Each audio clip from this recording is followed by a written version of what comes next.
Hello students, এবার পড়াবো আমাদের ফিজিওকেমিক্যাল প্রপার্টিসের মধ্যে ফ্যাক্টরস এফেক্টিং ড্রাগ ডিস্ট্রিবিউশনের মধ্যে পড়াবো। এবার হচ্ছে আমার চলে গেছে মলিকুলার সাইজ, পিকে ভ্যালু। এইবার পড়াবো ও বাই ডাব্লু পারমিয়েবিলিটি বা কোএফিসিয়েন্টও বলতে পারি, partition coefficient, permeability. O by ডাব্লু পারমিয়েবিলিটি কী জিনিস? সেম পিকে ভ্যালুর মতোই কিছুটা আমরা বলতে পারি। কী জিনিস? পোলার অ্যান্ড হাইড্রোফিলিক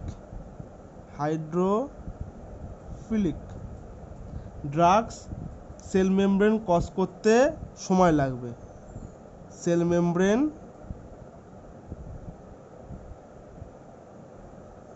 ক্রস করতে মানে সময় লাগবে, টাইম কনজিউম করবে,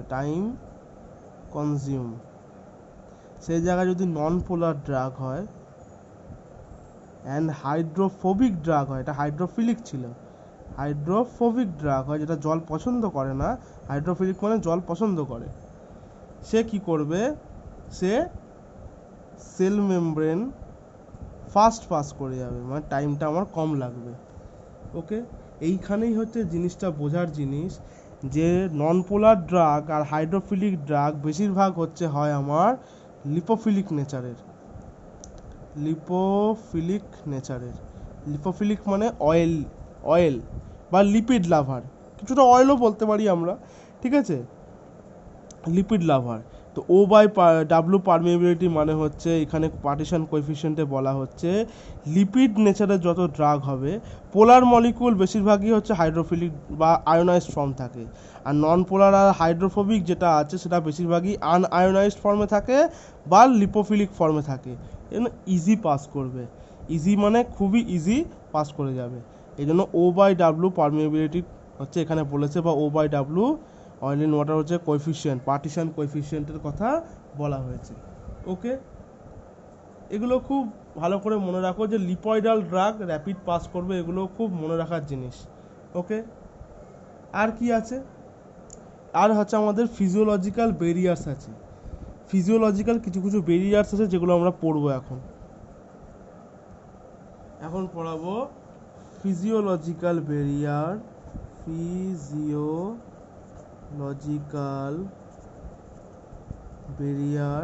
অফ ড্রাগ ডিস্ট্রিবিউশন। এইটা হচ্ছে পরীক্ষায় খুব আসে, এই জিনিসটা খালি পরীক্ষার জন্য না, একটা ড্রাগের ডিস্ট্রিবিউশন জানতে গেলে খুব খুব ইম্পর্টেন্ট। এটা না জানলে কোনোভাবেই আমি খুব ভালো করে বলতে পারবো না যে আমি একটা ড্রাগের সম্বন্ধে মোটামুটি অনেক কিছু জানি। তো ফার্স্ট মনে রাখো ফিজিওলজিক্যাল ব্যারিয়ার্সের মধ্যে আমি পড়াচ্ছি হচ্ছে blood brain barrier, very very much important. বি বলা হয়, blood brain barrier, very very much important বলে রাখছি। এইটা যদি না বুঝতে পারো খুব মুশকিল হয়ে যাবে। ওকে, ব্লাড ব্রেন ব্যারিয়ার ফার্স্টে দেখেই কি বোঝা যাচ্ছে? ব্লাড আর ব্রেনের মধ্যে কোনো একটা ব্যারিয়ার আছে, ব্লাড আর ব্রেনের মধ্যে কোনো একটা ব্যারিয়ার আছে, এই জন্য এটার নাম হয়েছে ব্লাড ব্রেন ব্যারিয়ার। ওকে, এই জন্য এটার নাম হয়েছে ব্লাড ব্রেন ব্যারিয়ার। এবার কথা হচ্ছে যে কোথায় আছে এই ব্লাড ব্রেন ব্যারিয়ারটা, আমার কোথায় আছে আর কীভাবে কাজ করছে সেটা আমাকে জানতে হবে। এই ধরো আমি একটা ব্রেন আঁকলাম,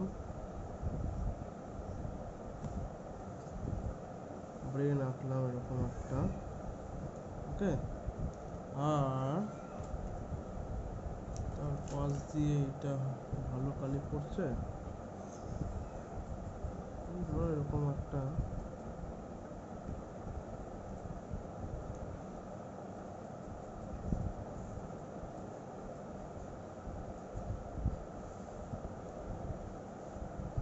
এটা হচ্ছে আমাদের কি ব্রেন, আর হচ্ছে নিচে নেমে আছে স্পাইনাল কর্ড, এটা হচ্ছে আমাদের ব্লাডের হচ্ছে আমার জায়গা। ওকে, খুব ভালো করে মনে রাখো, যে জিনিসটা মনে রাখার জিনিস সেটা হচ্ছে ব্লাড ব্রেন ব্যারিয়ার যেটা আছে যেটা আমাদের ব্রেনের জাংশনে থাকে, মানে ব্রেন আর ব্লাডের একদম পুরো জাংশনে অবস্থিত থাকে। এটা কি? এটা আমাদের ব্লাড ক্যাপিলারি। এটা আমরা সবাই জানি, এটা আমাদের কি? এটা হচ্ছে আমাদের ব্লাড ক্যাপিলারি, ঠিক আছে? এটা আমাদের ব্লাড কি? এটা আমাদের ব্লাড ক্যাপিলারি। ক্যাপিলারি ক ধরনের হয়? ব্লাড ক্যাপিলারি, ব্লাড ক্যাপিলারি যদি আমি এখানে বলি, ব্লাড ক্যাপিলারি আমার 3 ধরনের হয়। এখানে দেখিয়ে দিচ্ছি, ব্লাড ক্যাপিলারি আমার 3 ধরনের হয়, ঠিক আছে?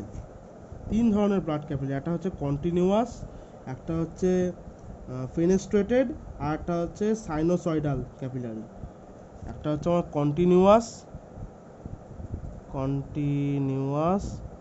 একটা হচ্ছে আমার ফেনেস্ট্রেটেড, ওকে, আর একটা হচ্ছে আমার সাইনোসয়েডাল, আর একটা হচ্ছে আমার সাইনোসয়েডাল ক্যাপিলারি। 3টে কিরকম দেখতে হয় দেখাই। এই যদি আমার ক্যাপিলারি হয়, ঠিক আছে, এটা হচ্ছে আমার, এটা কি? এটা হচ্ছে আমার জাংশন, এটা হচ্ছে আমার এন্ডোথেলিয়াল সেলের লেয়ার। এই যেটা হচ্ছে, এটা হচ্ছে আমার এন্ডোথেলিয়াল সেল, এন্ডোথেলিয়াল সেল, ঠিক আছে? তার পাশে কি থাকে? এখানে থাকে বেসমেন্ট মেমব্রেন, এখানে থাকে আমার বেসমেন্ট মেমব্রেন, ওকে। ভালো করে দেখো, এটা এরকম অবস্থায় থাকে। ফেনেস্ট্রেট কিরকম অবস্থায় থাকে? ফেনেস্ট্রেট থাকে এরকম অবস্থায়,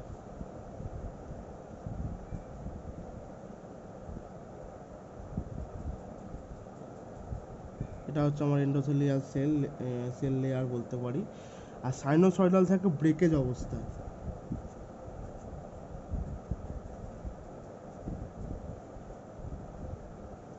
সাইনোসয়েডাল মেনলি থাকে আমার হচ্ছে লিভার, স্প্লিন, এইসব জায়গায় থাকে আমার সাইনোসয়েডাল ক্যাপিলারি।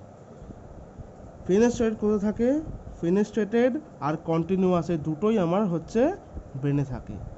খুব ভালো করে দেখার জিনিস যেটা হচ্ছে, এই যে জায়গাটা দেখতে পাচ্ছি, এই জায়গাটা আমরা দেখতে পাচ্ছি পুরো টাইট এন্ডোথেলিয়াল সেল লেয়ারগুলো বসে আছে, টাইট জাংশন। এটা হচ্ছে আমার টাইট জাংশন। আর এই যে সেল লেয়ারটা দেখতে পাচ্ছি, এখান দিয়ে দেখতে পাচ্ছি আমার এখান দিয়ে কি আছে? লুজ আছে, লুজ, নট টাইট, তাই তো? তাহলে এখান দিয়ে মনে রাখবে, এগুলো হচ্ছে আমার এন্ডোথেলিয়াল উইন্ডো। এই জায়গাগুলো আমি দেখতে পাচ্ছি, এগুলো হচ্ছে আমার এন্ডোথেলিয়াল উইন্ডো। আমার কথা, এখানে ব্রেনে আমার এর মধ্যে কোন ক্যাপিলারিটা আছে?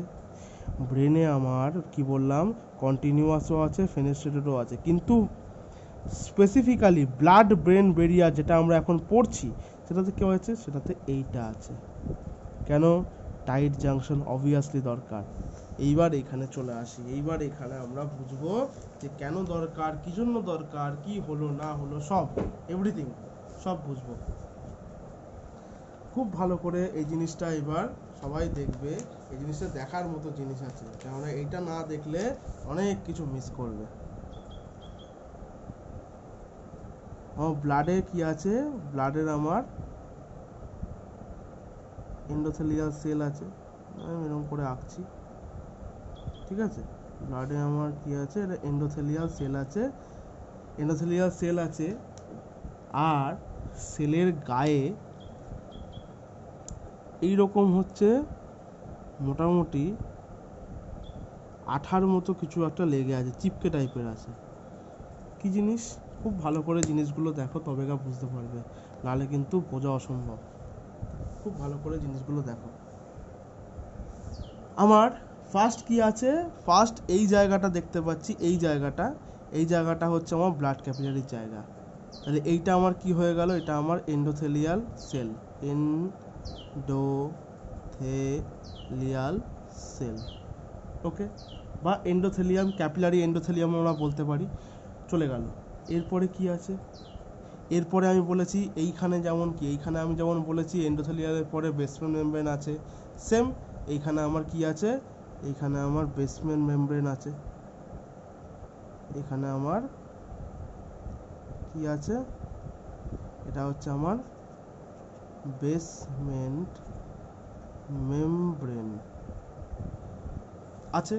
এরপরে কি আছে, বেসমেন্ট মেমব্রেনের পরে, বেসমেন্ট মেমব্রেনের পরে আমার আছে হচ্ছে, খুব ভালো করে মনে রাখো, আমার হচ্ছে গ্লিয়াল সেল, যেটাকে বলে হচ্ছে আমার অ্যাস্ট্রোসাইট, যেটাকে বলে আমার অ্যাস্ট্রোসাইট বা গ্লিয়াল সেল। গ্লিয়াল সেলের এন্ড ফুট বলে, যে এন্ড ফুট বলে না, এন্ড ফুট আছে, মানে একদম শেষ প্রান্ত আছে, ঠিক আছে। এটা হচ্ছে আমার অ্যাস্ট্রোসাইট, যেটাকে আমরা গ্লিয়াল সেলও বলি, অ্যাস্ট্রোসাইট, যেটাকে আমরা গ্লিয়াল সেলও বলে থাকি, ওকে। আর কি আছে, এগুলো চলে গেল। এই যে সবুজ মালগুলো আছে, সবুজ মালগুলো কি জিনিস, এইগুলো হচ্ছে আমার স্পেশাল টাইপ অফ প্রোটিন, এগুলো হচ্ছে আমার স্পেশাল প্রোটিন। কি নাম, অক্লুডিন, ক্লাউডিন, এগুলো মনে রাখার মতো নয়, খালি মনে রাখবে যে স্পেশাল প্রোটিন থাকে। খুব ভালো করে দেখো, যদি কোনো কারণে এন্ডোথেলিয়াল সেল লুজও হয়, যদি কোনো কারণে এন্ডোথেলিয়াল সেল লুজও হয়, এই জায়গাটায় আমরা যেটা দেখতে পাচ্ছি, ঠিক আছে, যদি লুজও হয়, এই স্পেশাল আঠার মতো প্রোটিনটা লেগে আছে বলে পুরো টাইট একদম জাংশন আছে। কি সুবিধা কি অসুবিধা, সুবিধা হচ্ছে, অসুবিধাটাকে শুনে নিই, আর সুবিধা অসুবিধা দুটোই একসঙ্গেই বলি। কোনো নিউরোটক্সিক সাবস্টেন্স যদি এখান থেকে যায়, যদি যায়, কোনো কারণে যায়, তখন কি হবে, আমাদের এই এন্ডোথেলিয়াল সেল দেখতে পাচ্ছি, এই এন্ডোথেলিয়াল সেলের গায়ে হচ্ছে এক ধরনের, এই এন্ডোথেলিয়াল সেলের গায়ে এক ধরনের আমাদের প্রোটিন আছে, এই যে দেখতে পাচ্ছি, যদি আমরা এইখানে লাল পেন দিয়ে দেখাই, এই এন্ডোথেলিয়াল সেলের গায়ে একটা করে হচ্ছে আমার প্রোটিন আছে, ঠিক আছে। প্রোটিন কি বললাম, যদি আমার কোনো রকম কোনো হচ্ছে নিউরোটক্সিক সাবস্টেন্স এখান দিয়ে ঢোকার চেষ্টা করে, নিউরোটক্সিক এন্টি লিখে দিলাম, টক্সিক সাবস্টেন্স ঢোকার চেষ্টা করে, স্পেশাল যে প্রোটিনগুলো আছে লাল লাল কালারের দেখতে পাচ্ছ, এইগুলোকে বলে হচ্ছে গ্লাইকোপ্রোটিন। এরা কি করে, এই মালটাকে ধরে ছুঁড়ে আবার বাইরে ফেলে দেয়, মানে ধরে ছুঁড়ে আবার ফেলে দেয়, ব্রেনে ঢুকতে দেয় না। কেন, ব্রেন হচ্ছে স্পেসিফিক জায়গা, যে নিজেকে কন্ট্রোল করছে প্লাস পুরো বডিকে কন্ট্রোল করছে, বডিকে রেগুলেট করছে। তাহলে সে যদি কোনো রকম কোনো প্রবলেমে পড়ে যায়, তাহলে তো খুব মুশকিল। তো ব্রেন নিজের সেফটি নিজেই দেখে, নিজেই বস, যেহেতু নিজের সেফটি নিজেই দেখে, ওকে। কোনো নিউরোটক্সিক সাবস্টেন্স বা কোনো বিগ মলিকিউল, বিএম লিখে দিলাম, কোনো নিউরোটক্সিক সাবস্টেন্স, কোনো বিগ মলিকিউল এইখান থেকে পাস করতে পারে না, বা কোনো হাইড্রোফিলিক মলিকিউল কোনোভাবে পাস করতে পারে না। অনলি হাইলি লিপোফিলিক মলিকিউল এখান থেকে পাস করতে পারে, আর সেটা ছোট হতে হবে, বড় মলিকিউল হলে হবে না। হাইলি লিপোফিলিক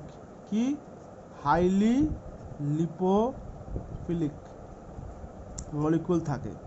তো এবার আমার কথা, ড্রাগ তো ছেড়ে দাও, ড্রাগ ছাড়া এই এত টাইট জাংশন আছে, জাংশনের কাজগুলো আরও ভালো করে বলে দিই। এন্ডোথেলিয়াল সেল টাইট জাংশন, তার সঙ্গে কি আছে, টাইট জাংশনে বসে আছে আমার হচ্ছে স্পেশাল প্রোটিন।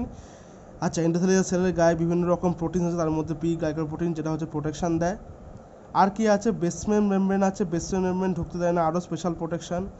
বেসমেন্ট মেমব্রেন যাতে জোরালোভাবে একদম এই এর সঙ্গে জোড়া লাগে থাকে, তার জন্য আমার কি আছে, আমার অ্যাস্ট্রোসাইট আছে, গ্লিয়াল সেল, যেটা আরও প্রোটেকশন দেয়।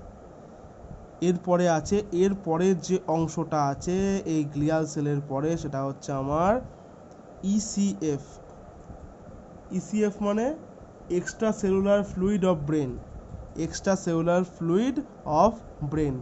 ইসিএফের কথা বাদ দাও, এই যে দেখতে পাচ্ছি এই গ্লিয়াল সেল, এই বেসমেন্ট মেমব্রেন, এই এত কিছু প্রোটেকশন আছে যার জন্য কোনো রকম কোনো উল্টো পাল্টা ধজা রকমের পার্টিকেল এখান থেকে এখানে পাস করতে পারে না। কিন্তু কিছু পার্টিকেল তো পাস করতেই হবে, যেমন যেমন ওয়াটার। আর কি হতে পারে ওয়াটার ছাড়া? ওয়াটার, কার্বন ডাইঅক্সাইড, অক্সিজেন, মানে কি water, carbon dioxide, water, carbon dioxide, oxygen, এগুলো সব পাস করবে, এগুলো পাস করতে পারে।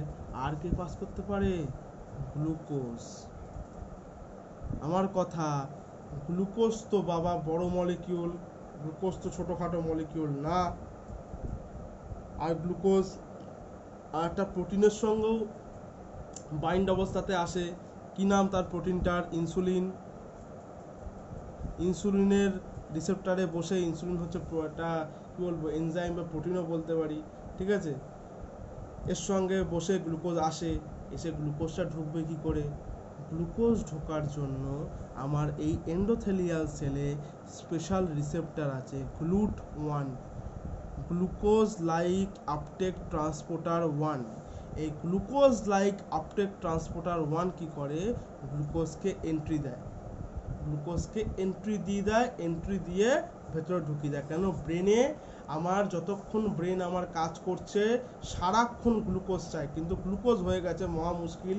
গ্লুকোজ হচ্ছে বড় পার্টিকেল, ঢুকবে কী করে? গ্লুকোজের জন্য আলাদা করে রিসেপ্টার বানিয়ে রেখেছে ব্রেন, বলছে যেটা দরকার সেটা নিতেই হবে, কিছু করার নেই, নিতে তো হবেই, এই হচ্ছে ব্যাপার, ঠিক আছে। তাহলে গ্লুকোজের জন্য আলাদা করে রিসেপ্টার আছে, যেটা হচ্ছে GLUT1 রিসেপ্টার। আর বাকি আমার বিটা সেল বলো, মাসেলে বলো, বিভিন্ন অ্যাডিপোজ টিস্যুতে বলো, এতে GLUT1 নেই। GLUT1 হচ্ছে ইনসুলিন ইন্ডিপেন্ডেন্ট, ইনসুলিনের মানে কি বলবো, ইনসুলিন যেহেতু থাকে না এখানে, ইনসুলিন ইন্ডিপেন্ডেন্ট এটা, ঠিক আছে, ইনসুলিন ডিপেন্ডেন্ট না, মনে রাখবো। এই যে জিনিসটা হয়ে গেল, তাহলে কি ভালো করে মনে রাখো, আমার কোনো প্লাজমা প্রোটিন প্লাস করতে পারছে না এই আমার পুরো ব্লাড ব্রেন ব্যারিয়ার দিয়ে, আমার কোনো বিগ সাবস্টেন্স পাস করতে পারছে না, আমার কোনো হাইলি চার্জড, এটাও লিখে দিই, হাইলি চার্জড পাস করতে পারবে না, আমার কোনো টক্সিক সাবস্টেন্স পাস করতে পারবে না। কিন্তু আমার স্মল মলিকিউল আর যেটা হাইলি লিপিড সলিউবেল, যেমন আমার oxygen, carbon dioxide, water, glucose তো ট্রান্সপোর্টের মাধ্যমে যায়, সেটা আলাদা কথা।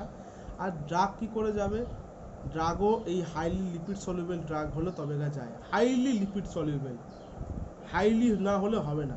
কেন হবে না? কেন এতগুলো লেয়ারকে পাস করতে হবে। ফার্স্টে আমার ক্যাপিলারি এন্ডোথেলিয়াল লেয়ারকে পাস করতে হবে, তারপরে বেসমেন্ট মেমব্রেনকে পাস করতে হবে, তারপরে গ্লিয়াল সেল অ্যাস্ট্রোসাইট বসে ওকে পাস করতে হবে, তারপরে এক্সট্রা সেলুলার ফ্লুইডকে পাস করতে হবে, তবে ব্রেনে ইন্টারসেলুলারে ঢুকতে পারবে।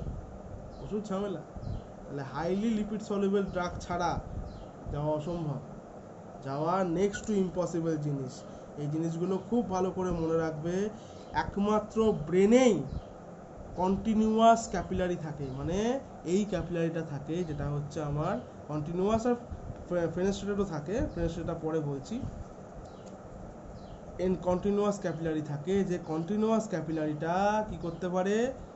টাইট জাংশন করে রাখতে পারে। টাইট জাংশন মানে এখান দিয়ে কোনো ফাঁকা ফুঁকো থাকবে না, যে উল্টো পাল্টা কোনো মলিকুল ঢুকতে পারবে না। এটা বিরাট জিনিস, এটা সেরাই জিনিস একদম, blood brain barrier tight bounded একদম ক্যাপিলারি। সাপোর্টও দেয়, ঠিক সেরকম সাপোর্টও দেয় না, সাপোর্ট না দিলে হবেই করে। এবার ধরো তো কোনো কারণে আমার অ্যামাইনো অ্যাসিডও লাগে, আমার ব্রেনে অ্যামাইনো অ্যাসিডও লাগে। অ্যামাইনো অ্যাসিড কী করে পাস করে? অ্যামাইনো অ্যাসিড কী করে পাস করবে? অ্যামাইনো অ্যাসিডের জন্য আমার ট্রান্সপোর্টার আছে, এই যেমন আমার গ্লুকোজের জন্য ট্রান্সপোর্টার আছে, তেমন আমার অ্যামাইনো অ্যাসিডের জন্য ট্রান্সপোর্টার আছে, অ্যামাইনো অ্যাসিডের জন্য ট্রান্সপোর্টার আছে। কেন অ্যামাইনো অ্যাসিডও লাগবে? কেন প্রোটিন তৈরি করতে হবে, তাই তো বিভিন্ন ড্রাগ অ্যামাইনো অ্যাসিড ফর্মে দেওয়া হয়, যেমন লিভোডোপা, যেটা পার্কিনসনে লাগে। মনে রাখতে হবে যে আমার অ্যামাইনো অ্যাসিড লাগে, অ্যামাইনো অ্যাসিডের জন্যও আমার ব্রেন ট্রান্সপোর্টার তৈরি করে রেখে দিয়েছে। এগুলো স্পেশাল, কেন এগুলো বড় বড় মলিকিউল, যেহেতু এগুলো ধরো অনেক সময় লিপোফিলিক নেচারের নাও হতে পারে, কিন্তু আমাকে পাস করাতে হবে, কেন এটা আমার ব্রেনের ক্ষেত্রে দরকার, ব্রেনের জরুরি জিনিস, নেসেসারি জিনিসগুলো আমাকে তো আনতেই হবে, কিছু করার নেই। যেমন ধরো আমি লকডাউনে আমি ধরো ভাবলাম যে ঘরের বাইরে বেরোবো না, কিন্তু আমাকে চাল ডাল তো বাজার থেকে আনতেই হবে, নাহলে খাবো কি? এগুলো আমার নেসেসারি জিনিস না, আমি না বিলাসিতায় যাবো না, কিন্তু আমার নেসেসিটি কোনটা সেটা তো আমাকে জানতেই হবে। ওকে, চলো, বাই বাই। এর পরের দিন বাকি ব্লাড ব্রেন ব্রেন গুলো পড়াবো আস্তে আস্তে। ওকে।